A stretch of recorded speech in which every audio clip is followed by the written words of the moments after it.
Hey, Rachel! I saw you walking with your boyfriend today. I definitely spotted you coming out of that jewelry shop. Oh, Victoria, were you nearby? Yeah, I was shopping at that boutique across the street. I waved, but you two were so wrapped up in each other that you didn't notice me at all. I'm sorry, I didn't see you there. We were kind of in our own little world. Clearly, you both looked so happy and secretive. And that bag was definitely for a ring. Don't tell me he bought you an engagement ring. Actually, that's right. He proposed to me. We went to buy a ring together today. OMG! Are you serious? I can't believe you didn't tell me he was going to propose. How did it happen? Where did he ask you? I need all the details, Rachel. I was completely surprised as well. I had no idea he was planning it. That sounds absolutely perfect. And then you went straight to get the ring? Yes, he wanted me to choose something I'd love since I'll be wearing it forever. You should have told me sooner. My dad owns a jewelry store, you know. It's way more upscale than that discount shop. I could have gotten you a friend discount. That's really too kind, but I couldn't accept that. Why not? That's what friends are for. I could have gotten you something amazing for half the price.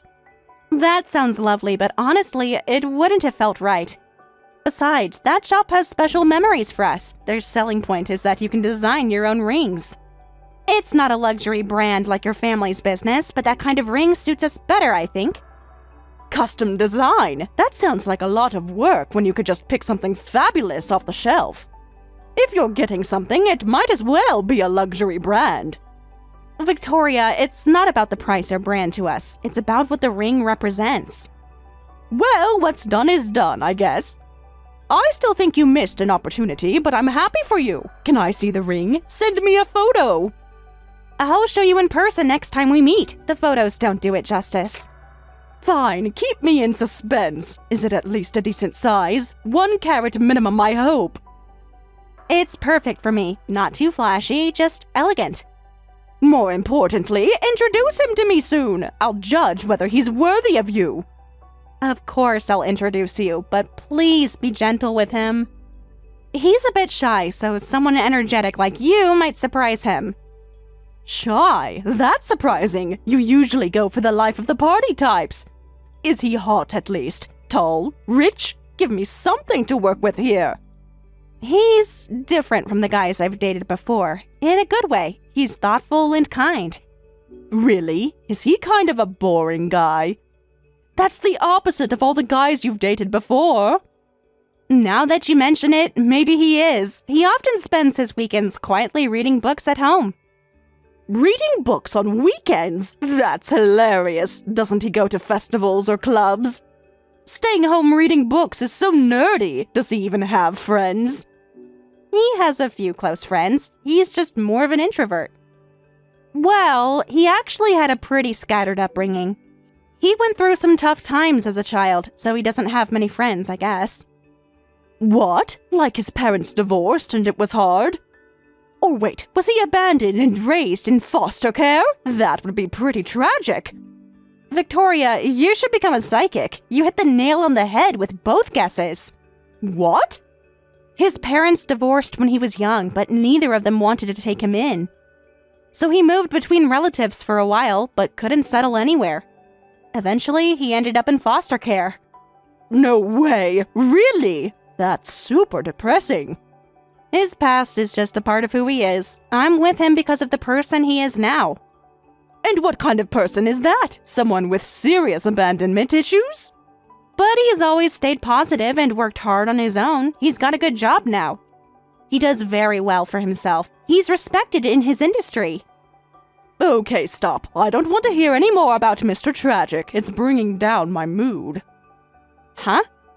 Look, all I'm hearing are red flags. Foster care, reads books on weekends. This is not the kind of guy I pictured for you. I didn't realize you had a specific type in mind for me. Look, I'll be honest. You should break off the engagement, Rachel.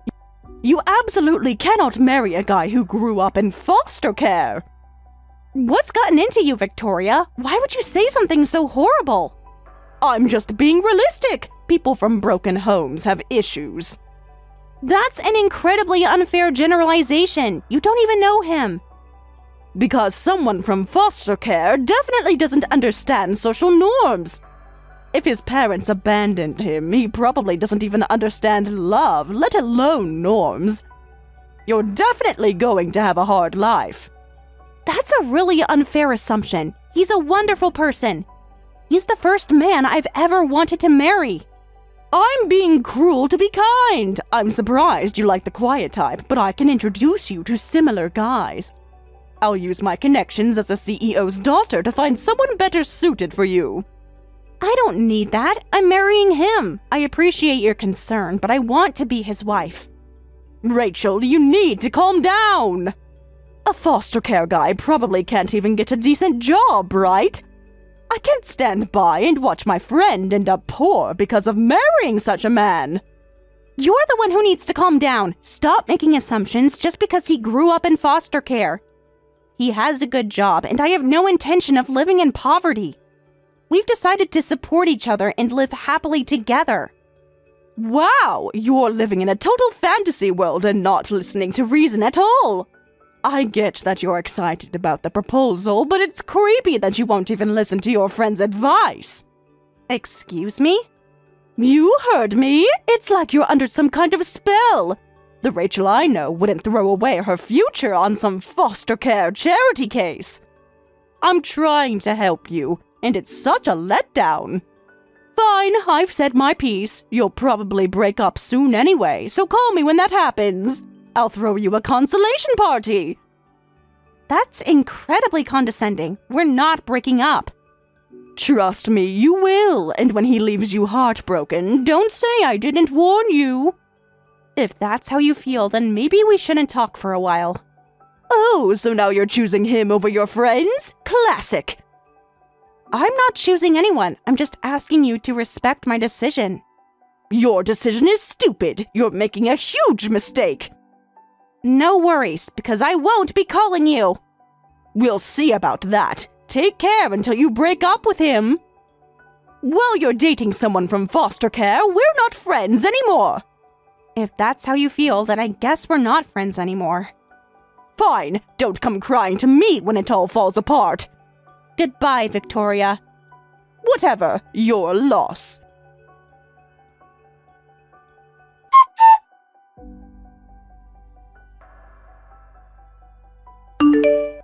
Jason, I'm sorry. What's wrong? You sound upset.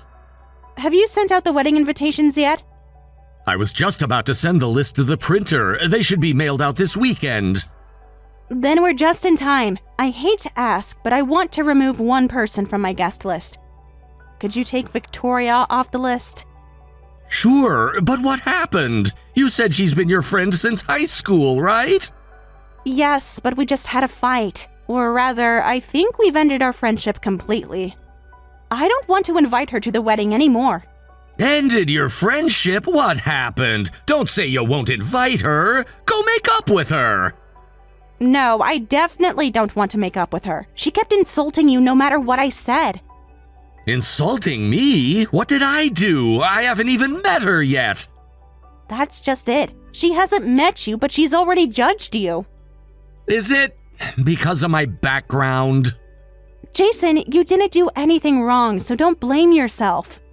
What exactly did she say? I can handle it, I promise. Victoria is a CEO's daughter and has been spoiled her whole life. She has a habit of looking down on others. She hasn't experienced hardship, so she hates that kind of thing. She especially makes fun of people who are poor or don't have many friends. Well, that's me in a nutshell. I've had a hard life, was poor, and don't have many friends. But that's not who you are now. You've worked so hard and accomplished so much. I really wanted Victoria to celebrate our marriage. I wanted her to know how wonderful you are, but she wouldn't even listen. You don't need to force yourself to explain. Everyone has different values, and that's okay. I'm sure you and I have people we don't get along with too, right? That's true, but it makes me angry that she'd look down on you just because you grew up in foster care. She insisted we'd live in poverty if we got married. She kept talking like I was going to be miserable. Thank you for getting angry on my behalf, but I'm not bothered by it. Besides, I'm sure your friend will understand someday. You think so? Of course, when she sees how happy you are, she'll realize her mistake. Then she might even apologize to you. That's true. Victoria is just assuming I'll be unhappy. I just need to prove her wrong. I need to show her how happy I am to marry you. Exactly, so send the invitation as planned. Let's show her our happy, joyful wedding. I'm sure she'll understand then. You're right. I'm not going to let her ruin our special day. That's the spirit. Besides, I'm curious to meet this infamous Victoria. Trust me, you're not missing much. Still, she's been your friend for years. That has to count for something. It used to, before she showed her true colors. People can surprise you. Maybe seeing us together will change her mind. Thank you, Jason. That's what I'll do.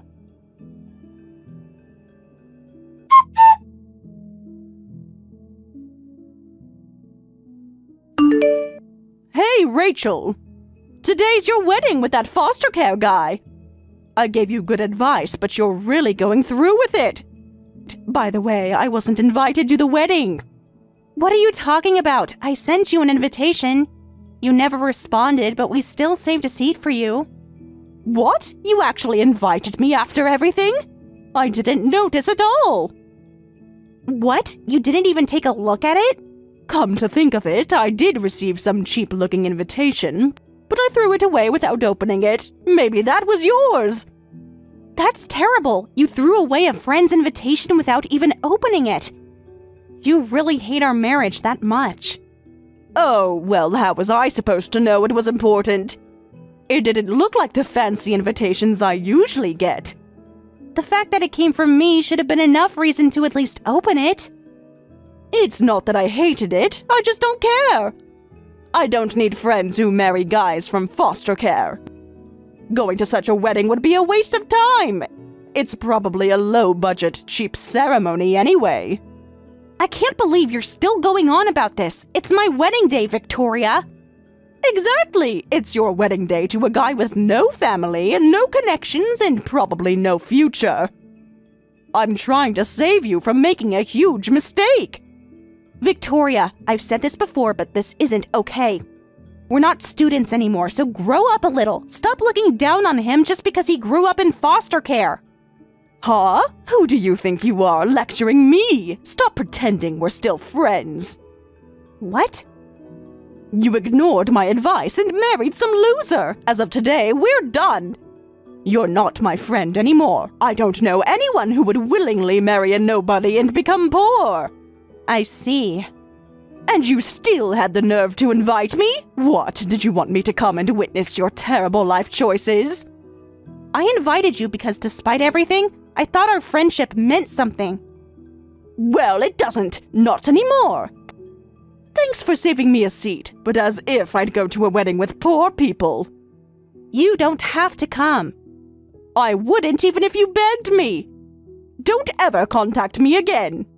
You'll probably get divorced soon, but don't come crawling back to be my friend again. I won't help you when you get sick of being poor. Well, that's fine. We won't get divorced and we don't plan on being poor. So please don't get jealous when you see how happy we are. What? Who are you? Sorry for the sudden interruption. I've been watching from the side. I'm Jason, the groom. Oh, so you're the poor foster care guy. You suddenly appear and say such rude things, as if I would be jealous of you poor newlyweds. Do you know who I am? Didn't Rachel tell you? Of course, I've heard about you, her friend since high school, the daughter of a jewelry company CEO. I've heard you're unimaginably wealthy. That's right, I'm incredibly rich. I have status, honor, and money. There's no way I'd be jealous of you two. Are you sure about that? What's that supposed to mean? Of course I'm sure. What's your problem? There's no way I'd be jealous of some foster care poor people. Or what? Are you saying you're the kind of man I should be jealous of? Are you making millions a year, living in a penthouse? And on top of that, do you own a private jet? Wow, that's exactly right. Victoria, you really should become a psychic. What do you mean exactly right? I mean, I make millions a year, live in a penthouse, and on top of that, I own a private jet. All of that applies to me. What? Don't tell such obvious lies. There's no way someone abandoned by their parents and raised in foster care could be that successful. But that's exactly the kind of man I am. I'm a jewelry designer. Currently, I work as a personal designer for Hollywood celebrities. Hollywood celebrities? That's right. Perhaps you've heard of some of my clients. I'd name them, but I value their privacy. You're making this up. There's no way. I work for several of them. I get called overseas frequently for their needs. So I went ahead and bought a private jet. That can't be true. Why is that so hard to believe? Is it because I grew up in foster care? Do you think people like me can't be successful? Well, obviously, people without proper upbringing don't have the connections or education to succeed at that level. I guess I proved you're wrong. So with my abundant financial resources, I will definitely make her happy. We won't get divorced, and I plan to create a home filled with smiles. So please don't be jealous of us. No matter how much I might be your ideal man, try not to envy us too much. This can't be real. There's no way someone from foster care could be this successful. This is all lies. I absolutely don't believe you. Is that so? Then would you ask your father about me? I think you'll have to believe me then. What? Ask my dad about you? Your family runs a jewelry company, right? I heard from Rachel it's the famous 14 Degrees jewelry. Yes, that's right. My dad runs one of the country's top jewelry companies. Thanks to that, I've been surrounded by diamonds and rubies since I was small. Actually, I've received several offers from your company. They've asked me to create collaborative designs. What? I've been hesitant to accept because I'm very selective about my collaborations. But your father has been quite persistent. My father? Persistent? He never chases after anyone. So just ask your father about me. He definitely knows who I am. You're lying. Hold on. Our company. My dad is asking someone like you for work? Yes, and multiple times. I'm a poor kid from foster care. I never had the chance to touch luxurious diamonds or rubies. But there's a kind of beauty that can only be seen by someone who's struggled. I always base my designs on that. And thankfully, there are many people who want that perspective. I don't believe you. My father would have told me about someone like you. Oh, the ceremony is about to start, so we'll excuse ourselves now. You seem to wish for our unhappiness, but that won't happen. Please watch our marriage from afar. Wait, you can't just drop a bomb like that and walk away. I need to get married now. I'm sure you understand. But... Goodbye, Victoria. I do hope you'll reconsider your opinion of people who come from different backgrounds than your own. This can't be happening!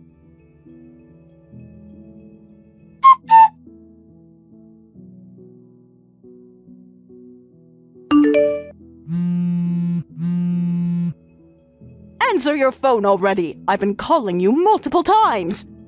I'm at my wedding, obviously. I'm just changing into my reception dress, but what's going on? My phone is blowing up with calls. Rachel, thank goodness you answered. We need to talk. It's an emergency. What emergency could possibly be more important than my wedding day? I'll come to the wedding, so tell me the location quickly. I'll celebrate with you. What? I was wrong. So wrong. Your husband is amazing. I'm so happy for you. This is quite the change of heart, Victoria. What happened? I just had a misunderstanding. I never meant all those horrible things I said. Really? Because you seemed pretty clear about ending our friendship. That was a joke. Best friends joke around. That wasn't a joke, Victoria. You hurt me deeply. I'm sorry. I truly am. Let me make it up to you. Please ask your groom not to refuse my father's business. Ask him not to reject it because of me. Ah, so that's what this is about. Your father's business. My dad is super strict about business. You know that, right? Ah, that's true. He's super indulgent with you normally, but business is different. If you try to interfere with his work even a little, he gets furious. Exactly! He gets absolutely furious if I even touch his work documents. That's how serious he is about business. But if he finds out about today, if the collaboration gets cancelled because of me, he'll do more than just get angry. I see. So you want to let bygones be bygones and attend the wedding? Yes, exactly! Water under the bridge. Ancient history. I'll apologize for everything I said. I take back the friendship ending. Let's stay friends. So please let me attend the wedding. Let me greet your groom. You must be happy to make up with me, right? Not at all. So you don't need to come to the venue. We've already removed your seat anyway. What? Are you kidding me? I'm saying I'll take back everything and celebrate with you. I'll even give you a proper gift envelope with money. Tell me the location already. Calm down, Victoria. This is for your own good, too. My own good? What are you talking about? If you come to the wedding venue now, you'll face your father's terrifying wrath. What? Your father came to the wedding venue. He's at our venue right now. What? You invited my dad to your wedding? No, neither of us invited him, but somehow he heard about the wedding and came all the way here. That's impossible! My dad never goes to weddings unless they're for business partners or family. He gave us a gift envelope and a congratulatory present. Probably to pitch the collaboration, but he's certainly dedicated to his work. You haven't told him anything unnecessary, right? My dad probably doesn't recognize my friends' faces. So if you keep quiet, he won't find out anything.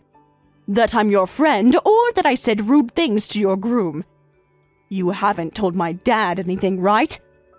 I haven't, but Jason seems to have told your father about everything. What? He was chatting away about what an interesting daughter you have. And I didn't even have time to stop him. No way! What exactly did he say? Tell me everything! He did say business is separate from personal matters, but... Your father had an incredibly scary expression for just a moment. He changed the entire atmosphere with just that flash of anger, as expected of a major CEO. It's over. Dad knows everything now. When he gets angry about work, he's truly terrifying. Last time I made him angry, he almost kicked me out of the house. This time he'll definitely throw me out. What should I do? Rachel, can you let me stay at your place for a while? What? I'm not going to let someone who cut ties with me stay over. Huh? But I just apologized. I took it all back. We're friends again. No, Victoria, you can't just switch friendship on and off when it's convenient for you. Please, I'm begging you. I'll do anything. Besides, we're newlyweds. We're going to spend our time as a happy couple, so don't get in the way. Well, I finished changing and need to go back to the venue. Bye, Victoria. Take care.